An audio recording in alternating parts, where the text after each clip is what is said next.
And I've got this story about this little girl that I know. She's about 6 or 7. She's going in to do her first ballet exam. And this exam was very foreign to her, and a ballet teacher had instructed her on what to do and not what to do. And that little girl became a little bit overwhelmed because she knew she was going into this room on her own, and that was foreign for her. So she went into the room, and the examiner was sitting behind the chair and taking some notes and occasionally looking up at the little girl. And the little girl was wondering what was going on, and she was really anxious and nervous and feeling very stressed out. That little girl was me, and I was in my limbic brain, my fight, flight or freeze mode. Hands up those of you who know about your fight, flight or freeze mode. Okay. Hands up those of you who would like a bit more clarity about fight, flight or freeze. Okay, thank you. So your limbic brain is part of your fight, flight or freeze, and it mixes the chemicals around when it thinks there's a threat, because your body wants you to survive. So you either fight, or you take flight, or you freeze. You don't know what to do.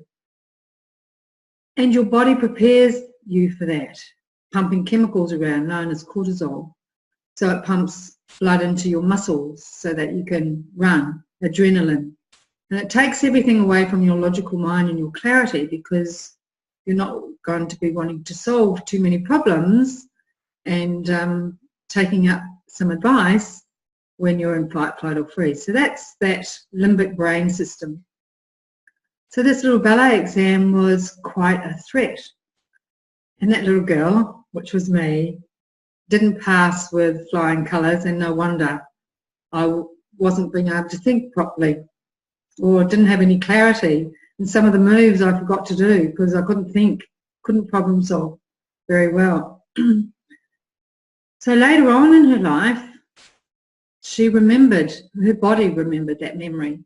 So because that ballet exam was a threat to her, a perceived threat to her, anytime any other similar event came along in her life, she went back to that fight, flight or freeze mode, because our body is designed to protect us for survival. So your threat might be climbing up a ladder, your threat might be water rafting down water rapids.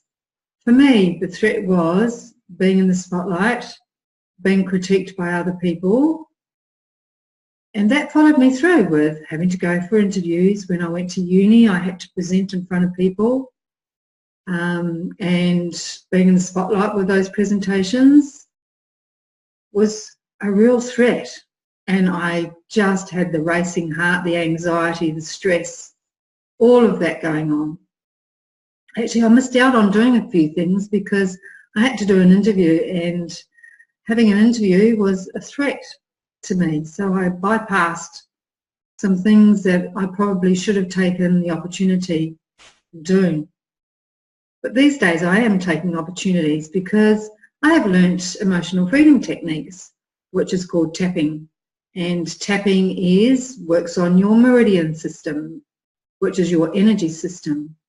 And EFT lessens the intensity for you so that you can come back into your frontal cortex of your brain and make some decisions and have some clarity. Hands up, is there any of you who have been in a situation where you kind of go blank because you're feeling stress? Okay. Hands up any of you who just do it anyway and feel the flight or the flight and the pumping and the anxiety? Okay, thank you.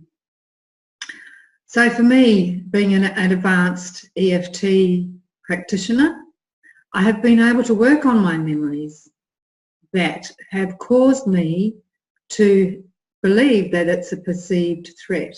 Well, it is a threat. So it's perceived in my world. And so I've been able to work through those things and take opportunities and do things that I wouldn't normally do. So hands up if you would be interested in doing some EFT and lessening the intensity. Okay, Thank you. So you can get in touch with me and I'll share that after the meeting with you.